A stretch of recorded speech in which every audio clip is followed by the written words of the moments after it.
What's up, everybody? Welcome back to another episode of Eye on the U, the Miami Herald show about all things Miami Hurricanes. I'm your host, Andre Fernandez, joined as always by Jordan McPherson. And they made it. They're in. After all that, they're in the playoff.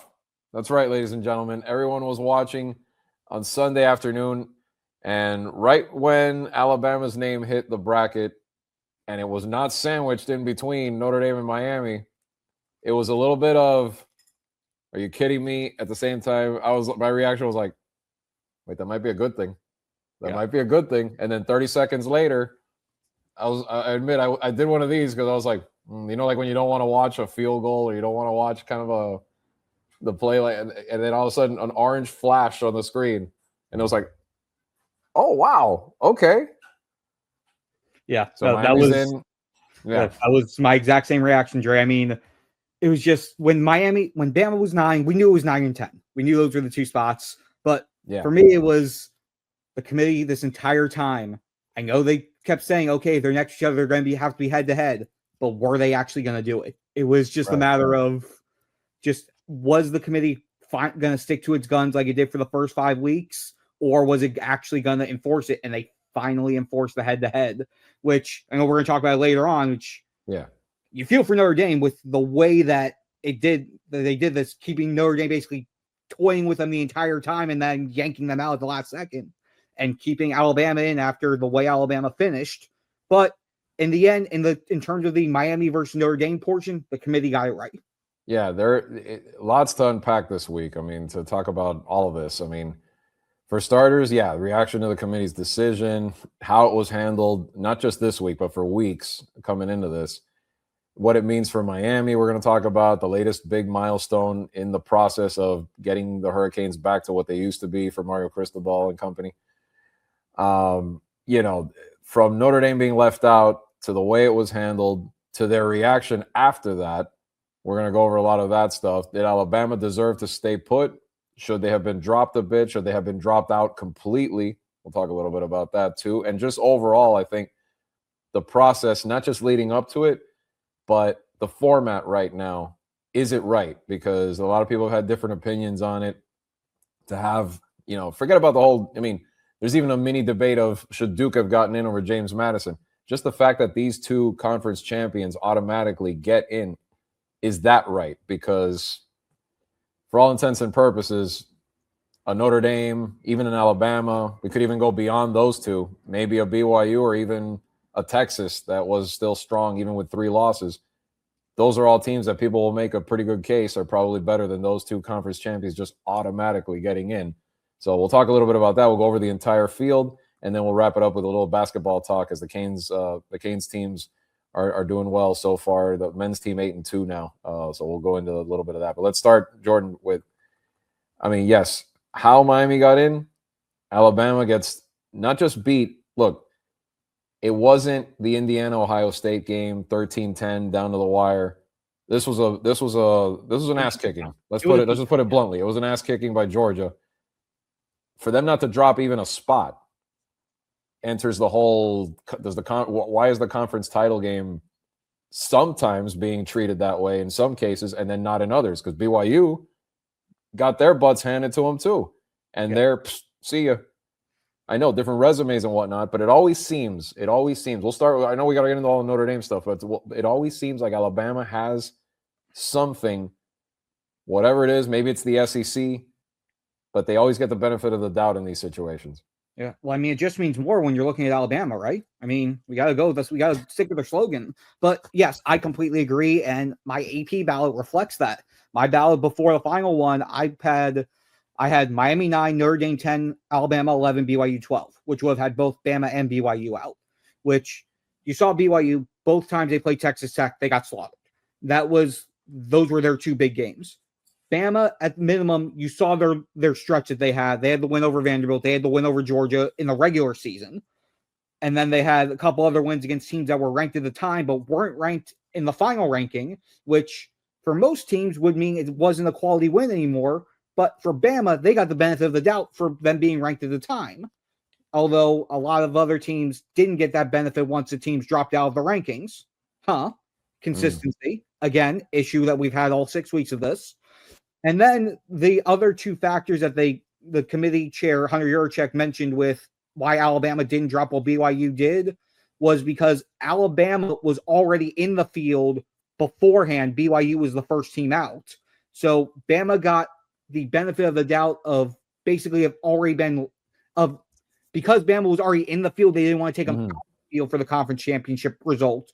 But because BYU was knocking on the door and then got thrashed, they don't get the benefit of the doubt and get bumped down spots. Yeah, although they did do that to Notre Dame. Yeah, consistency there is just, again, it's a big issue there. And then the other portion that they mentioned was that because Alabama had already beaten Georgia once, they gave them the benefit of the doubt there. But my question on that is, wasn't that already factored into where Bama was ranked initially? Why are we crediting them twice with that after they lost? Which that part in of itself should have minimum dropped one spot. Yeah. At minimum, they should have been the 10 seed. And then honestly, Miami should have been the 9. And that would have, right. To me, if you wanted to keep Alabama in the field, but still send a message that results in the conference championship matters, drop Alabama at least one spot.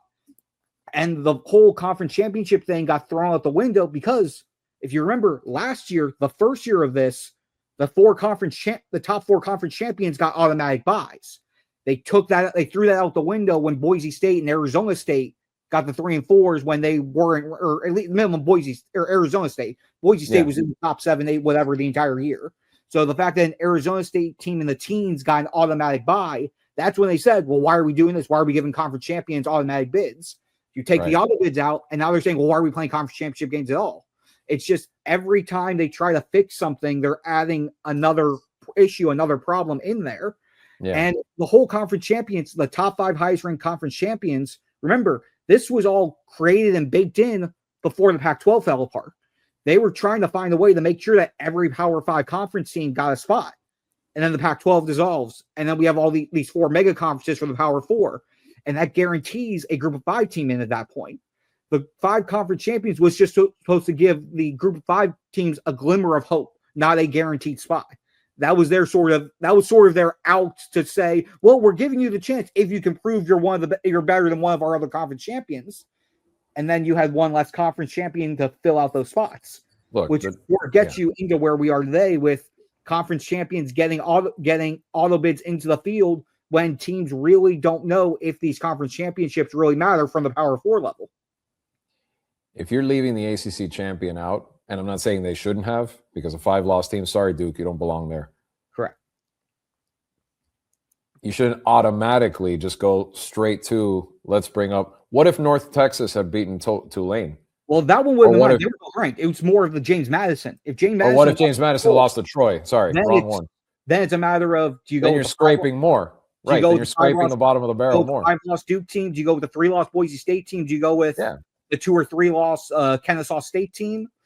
It's just that point. Yes, I agree on that front, but that's also the matter of, again, this was all baked in before a Power 5 conference. I know.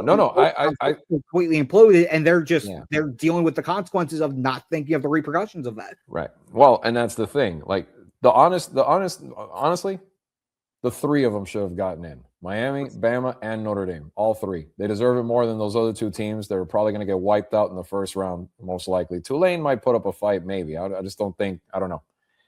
They didn't prove it. What you just said about proving that you're worthy this year, guess what? I don't think any of those group of 5 teams really showed it this year. There was no remarkable Boise State team or anyone like that this year. So you know what?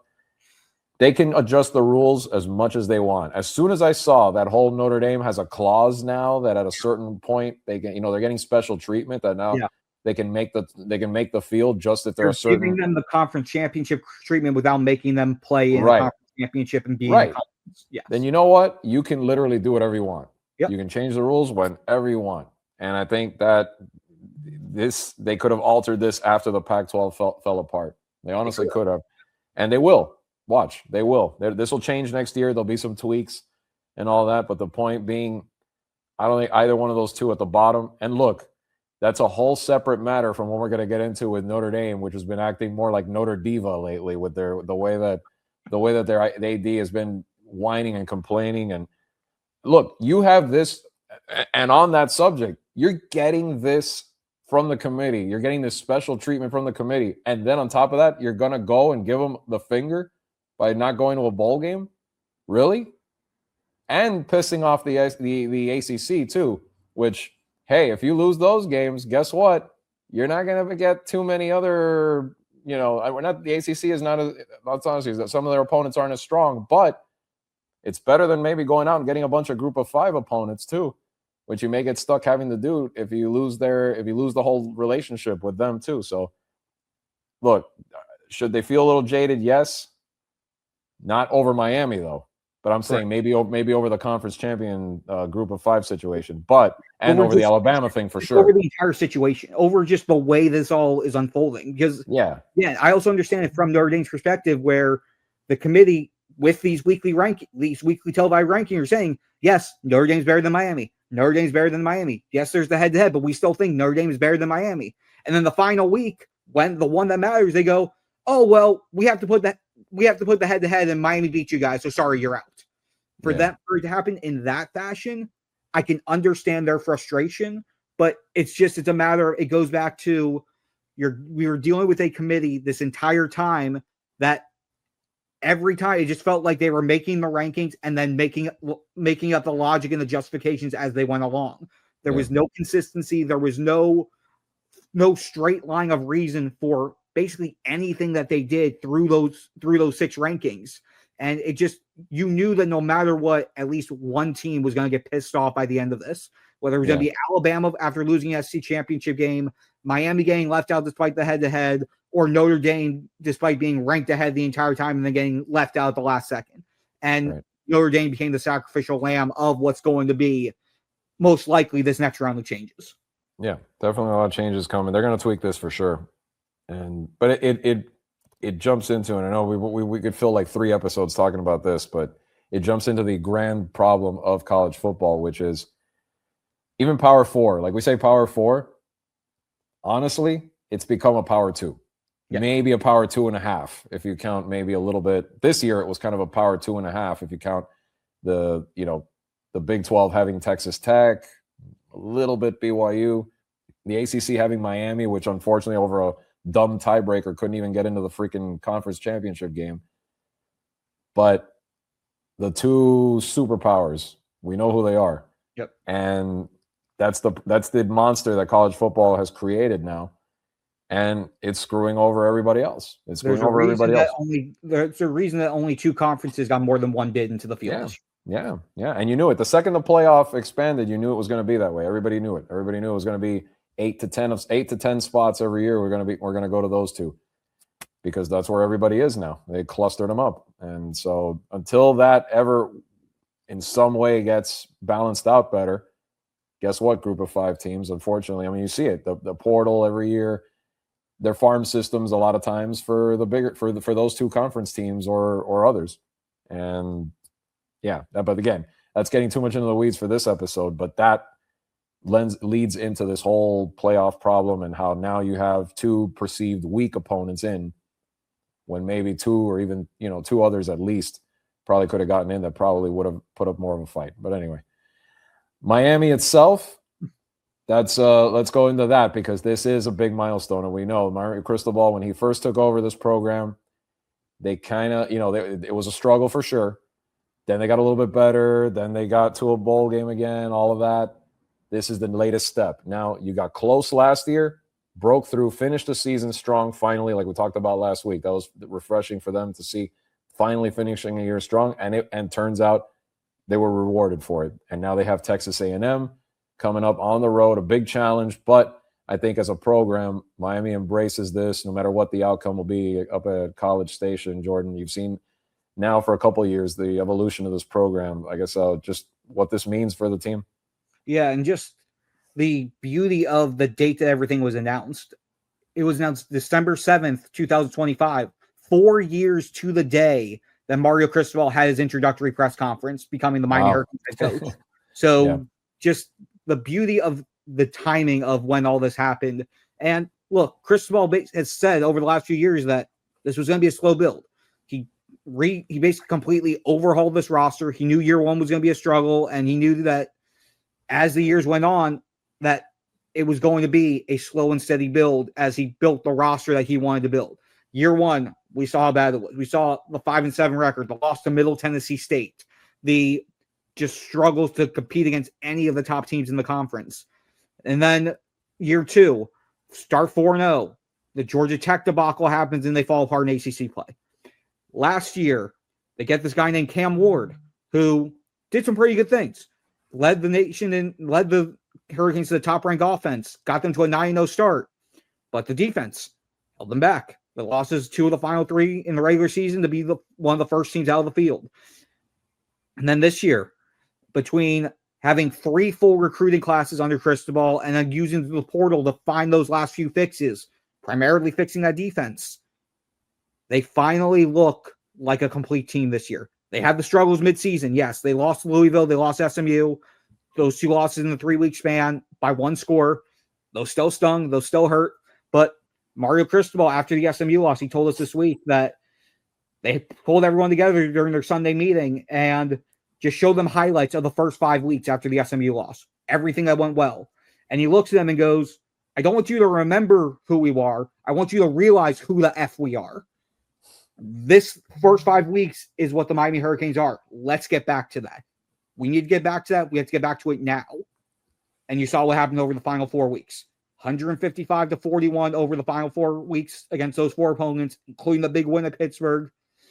It brought them back to playing the brand of football that got them to be considered a playoff contender. And now it has them in the spot to be in the playoffs. Mario Cristobal called it a monstrous step for the program, a major step. And yes, it is. But now they need to prove that they're not just a team that can get in the playoffs, they can compete in the playoffs. He said his quote to us earlier, I believe it was on Sunday afterwards, was, we're not here to just be participants. We're here to win. So they've got about 10 more days to practice, to prep for the game on December 20th. It's going to be a tough one. I mean, Kyle Field fits 110K. The fact that it's a noon game, 11 a.m. local time, probably helps their cause a little bit, but that's a rowdy environment. He went there. Mm-hmm. He saw his first year. He saw what it's like out there. He's been there 4 times as a coach, once with FIU, twice with Bama, and then his first year in Miami. He knows it's going to be a tough place to play, but these Hurricanes been up for a challenge all year. They've shown when they're at their best, they can compete with anyone, and here comes round 1. Yeah, last time Miami was in College Station, didn't go too well, and courtesy, big reason was now current Dolphins badass running back Devon Achane had a great game that night, but the environment definitely was. I mean, Miami a lot more prepared now, both physically, the roster, everything, you name it, everything you just talked about to face this daunting challenge. Let's look at their bracket. They are the number 10 seed facing the Aggies at number 7. And if not to look too far ahead, but if they pull it off, Cotton Bowl on New Year's Eve against the if you're a Canes fan, hated Ohio State Buckeyes. One can dream, but they have to worry about Texas A&M. The rest of the bracket, like we said, Oregon facing James Madison. Not to beat a drum, but Texas Tech is already game planning for Oregon. And their coach directly said that. I was on this press conference because that's why I said, it's Texas Tech's playoff game will be the Orange Bowl, so that'll be January 1st noon in Miami. So while I was waiting for Cristobal's press conferences on Sunday or his Zooms to happen, I hopped on the Texas Tech ones, and one of the reporters asked and went, "Look, I know, how do you balance prepping for 2 teams while you have this 2-week break before knowing who you're playing?" And his response was, I'm paraphrasing here, going, I don't want to give any disrespect to the group of 5. I know they had to work their way to get here, but it's going to take a lot for them to beat Oregon. So until proven otherwise, we're going to just start game planning for Oregon. It's like, and again, as Andre said, if that isn't a slap in the face to the process, it's sort of sums up a lot of where we are right now. Yeah, we went too much into it already, but Oklahoma against Alabama, 8 versus 9. Ole Miss, and during their Lane Kiffin adjustment period, now will host Tulane in the 6-11 matchup. And like we said, Indiana is the 1 seed after beating Ohio State. Ohio State in the Cotton Bowl waiting as the 2 seed. Georgia's the 3. Texas Tech, like we mentioned, is the 4. So that's the entire bracket. Looks like could be a Rose Bowl between Bama, Oklahoma, and Indiana. Fernando Mendoza going for the Heisman this weekend, Jordan, the Columbus grad.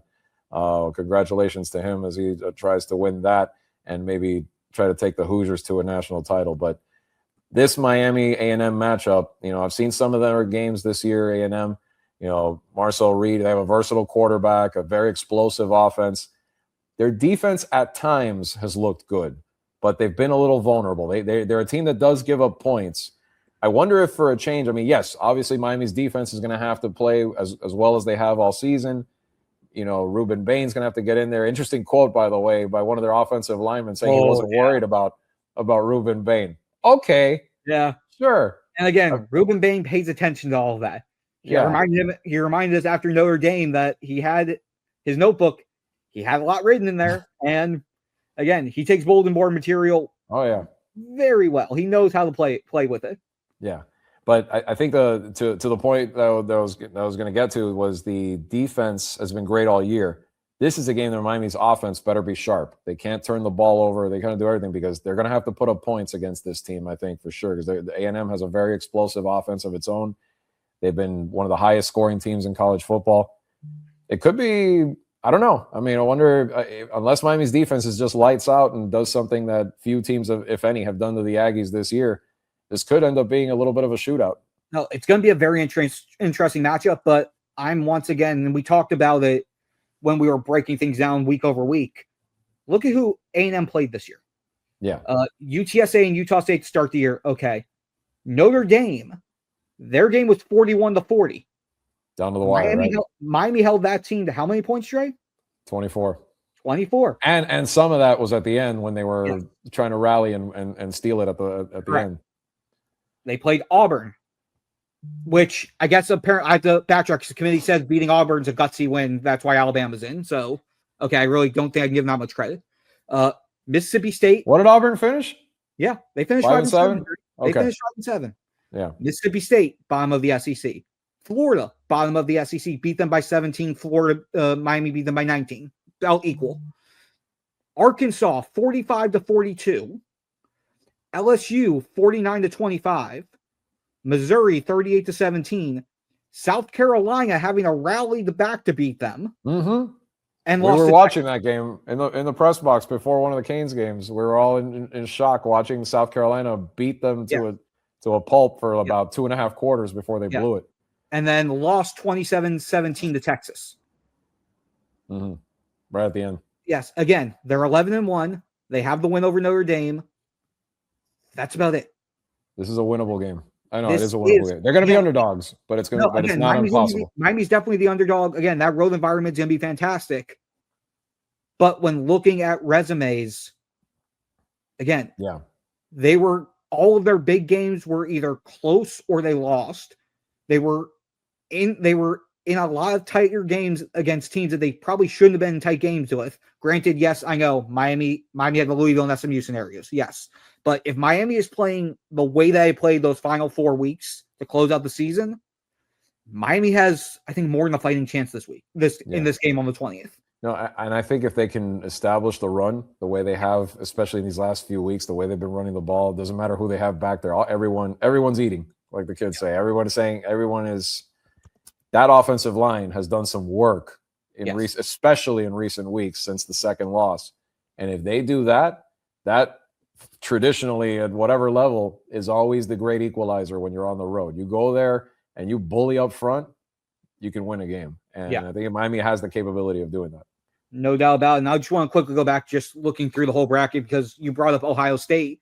Just if you look at just how the matchups could break out, and we did this last year, just looking at all the different hypotheticals and the ideal peak Miami path.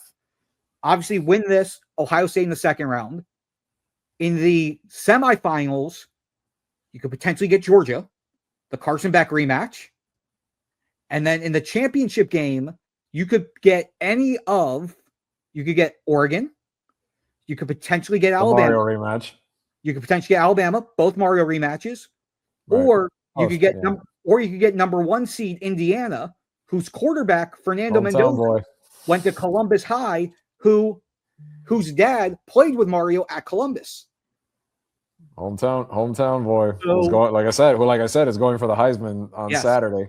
So you've got, if they can get through the first round, no matter what, you have so many different paths to get ripe with storylines for this potential playoff run, which, of course, the biggest of all, where's that national championship game being held this year, Yeah, Andre? that's what I was gonna say. That the biggest thing of all is that yes, if they somehow navigate their way all the way to the final, it's here in Miami.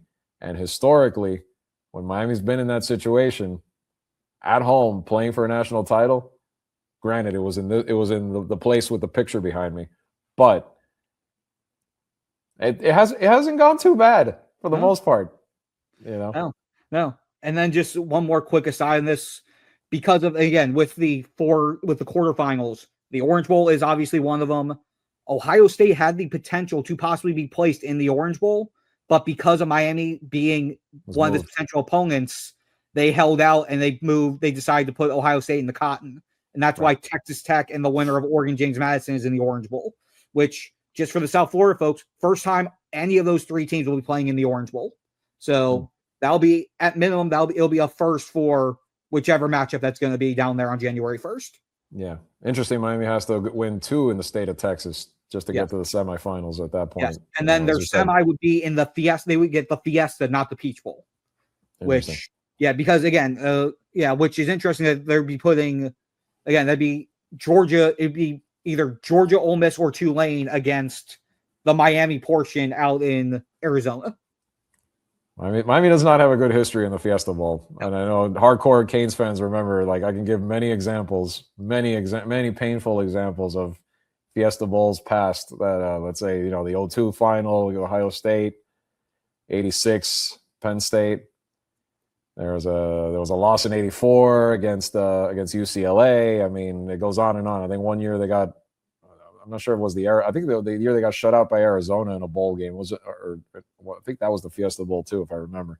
But let's just say that it's not a good history. As good as the history is if they're in the Orange Bowl, it's not very good in the Fiesta Bowl. But again, we're getting way ahead of ourselves. They have to beat A&M, a true road game first, before they can even get there. And then, of course, I mean, Ohio State still looks, Canes fans probably won't want to hear this, but Ohio State still looks like the one of the, Indiana would say no after the other day, but that game was down to the wire. That was a coin flip. I would game. Also point to, similar to the A&M argument, Ohio State's offense in its 2 big games. Beginning of the year, Texas only scored 14 points, and they only scored 10 points against Indiana. Yeah. So. No, yeah, I mean, that'd be my only argument there right now. I mean, Ohio State, again, they got Jeremiah Smith, loaded defense. It's going to be, no matter who gets there between Miami, Texas A&M, it's going to be a hell of a game. Indiana does not get enough credit for their defense, though. No, I completely agree. Indiana's defense has been lights out, but Miami's defense has been lights out too, majority of the season. Right. But again, that's just the devil's advocate portion of this. We have to worry about December 20th before we can worry about any of that, but it's just. Yeah, it's good to think ahead of times when you can. But again, the Aggies matchup, yes, is it tough? It's not to be looked past or anything like that for sure. This is a solid team that did go 11-1 for a reason, but at the same time, it's not at all unthinkable that Miami can go in there and win this game if they execute the way they have, the style they have. Like I said, running the football, playing good defense. That can be the great equalizer. And this Texas A&M team's own defense, it surprised me that they went on the schedule or not. It still surprised me that they went unscathed for as long as they did after seeing them a couple times early in the season, watching some of their games. I was like, this is a team that's going to have to they reminded me of Miami last year. They really did. At the beginning of the season, I was like, this is a team that needs to score 40 or 50 to beat anybody good, because they're going to have to just outslug people. Yeah. They found a way. To their credit, they found a way. But vulnerable, I think, if Miami's offense can do it, especially if they can run the football. And Carson Beck has been sharp beyond belief the last few weeks, accurate, so if he can continue that trend, I think a lot of it, like we've talked about, Jordan, a lot of it is being comfortable finally, and maybe after all this time truly settling in, both mentally and physically. Yes, completely agree there. And again, physically being that key part. Again, remember, Carson Beck didn't go through spring. He barely did anything in the summer. He didn't know what it felt like, again, to be hit live after the injury until that first game against Notre Dame. There was going to be an adjustment period. And honestly, the fact that he played as well as he did through the first 5 games before he went through that lull, we might be taking that for granted a little bit, just knowing, again, he went through full UCL reconstructive surgery. He didn't really get to do anything live until that first game against Notre Dame, and still was able to play as well as he did through those first 5. Mentally overcome that hurdle from that 3-week stretch to then pick everything up and just dominate down the stretch when they needed him to the most. The way that he was able to handle that, the way he's been able to command this team and this offense and get them back to where they were to start the season, it's definitely been a game changer for this Hurricanes team.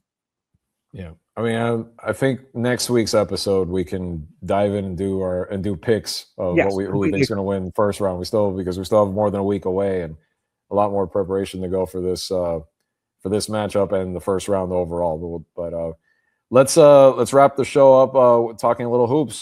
Jordan, 8-2. These Hurricanes are now. They finally got a decent.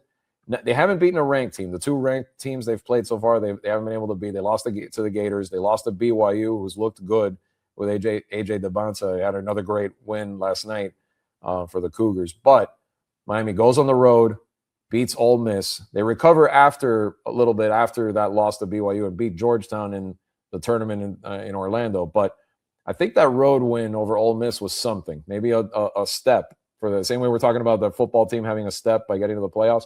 I think in the process of rebuilding and getting this team back, not just to respectability, but maybe the NCAA tournament, I think Jai Lucas's squad hit something on that win on the road against the Rebels. Yeah, I completely agree. I mean, jumping out to a 42-26 lead and then holding on the second half, Ole Miss tried to rally back. Definitely a key win. And again, to be able to do that, build off that Georgetown win, and then be able to show, okay, it wasn't a one-off, and to be able to rattle off consecutive wins against some decent opponents, that's big. And then obviously their game against Southern Miss, again, that's one of their few final tune-ups. I mean, Southern Miss isn't bad. They held their own. That game was, I think, tied at half. It's tied at the half. Yeah, yep. Tied at the half. And Miami 54 points in the second half. That's monstrous.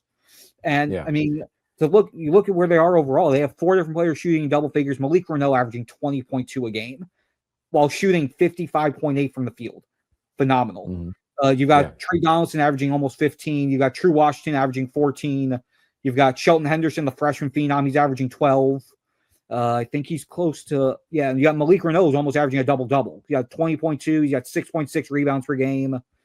You've got Ernest Uda averaging 6 points and 9 rebounds per game. You have enough weapons there, and you're starting to see Jai Lucas's primary rotation start to settle in, which before the season he said that there was going to be a lot of on-the-fly learning about this team, just learning who works great, what sets go well, who goes in with who are going to be first, second, third off the bench, who are going to be the consistent starting 5. It seems like we're starting to figure out who this team is, and they're starting to find their stride right before conference play, which is key. Yeah, it seems like the shooting's is starting to steadily improve a little bit. You know, this team up front, the front court is, they have size. They have skill like that. And some of these guys have been a little bit banged up too, like Renault and others have been dealing with some things early on, and they've been able to kind of persevere through it and get to the point they're at. Yeah, you mentioned 3 more games that look pretty winnable. Louisiana Monroe this Saturday. They have a game with FIU. And one more it's escaping me who the third one is before ACC play begins. December 30th. FIU, and North Florida. North Florida, the Ospreys. Yeah, so those 3 more games where all goes well, nothing crazy happens. You're looking at them being 11-2 with 2 ranked losses, and then December 30th, the ACC slate begins, and it'll be ACC the rest of the way. They face Pitt at home on December 30th. But a team that I think this year, Jordan, I think they can make some noise in the ACC. I mean, Duke looks unbelievable with Cameron Boozer and Caden Boozer there and all that, but North Carolina's better. They're kind of back to being looking a little more like North Carolina. Louisville's good. So I don't know. It'll be interesting to see how they fare against the top in the ACC. But I think this is definitely a team that you look at past maybe the top 4 or 5. I don't see why they can't beat anybody else in the conference. Open after that top tier, no doubt. And if they can prove that they're one of or the top team of that second tier, and maybe pull off an upset or 2, or at least play close against those top teams, which we saw them in their other games. Again, Florida game was close for a good bit. The BYU game was close for a good bit. If they're able to just show that they have a puncher's chance against the heavyweight class of the ACC. That to me bodes well for where they are both this season and for what Jai Lucas is going to hope to build as they move forward. Yeah.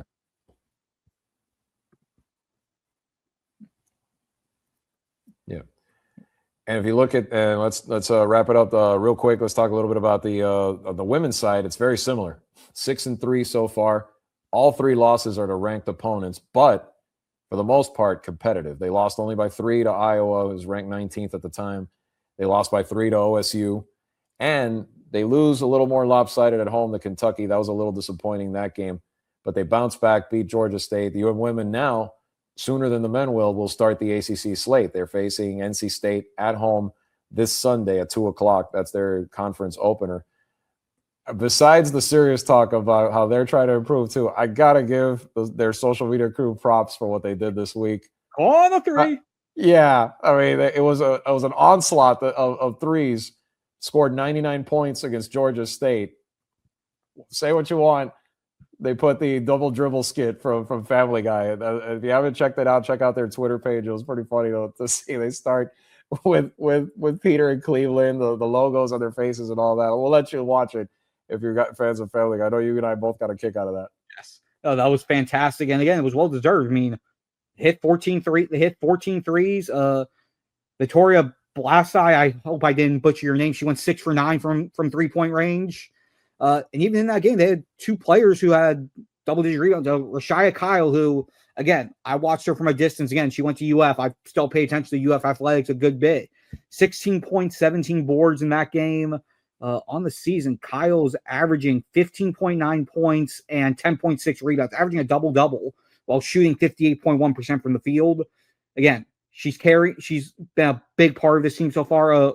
Gal Raviv averaging 14.4 points as well. Again, those were 2 of the main additions that we figured would be instrumental pieces to this Hurricanes team, and they've been living up to it so far through the non-conference schedule. Kyle's become a rebounding force. She's averaging, like I said, 10.6 per game. I mean, the block shots. I mean, Gal Raviv has also been, a huge force for them on the defensive side of the ball too, sharing the ball too, 3.9 assists per game.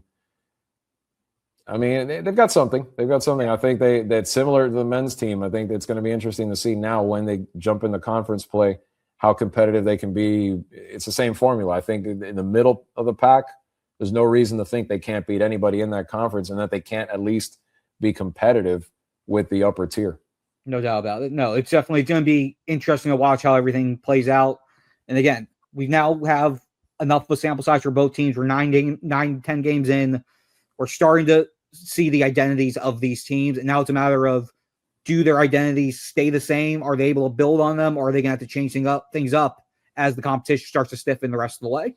Yeah. And now the next step is beat a ranked team. Basically, get in there and get a signature win for both sides to really cement the progress that they're making. I think Miami's men's team right now is receiving votes in the AP poll so far, thanks to their 8-2 start. Miami's women not there yet, I think, because of the third loss, kind of damaged that a little bit for the moment. But one mini factoid on that receiving votes: they have 4 votes.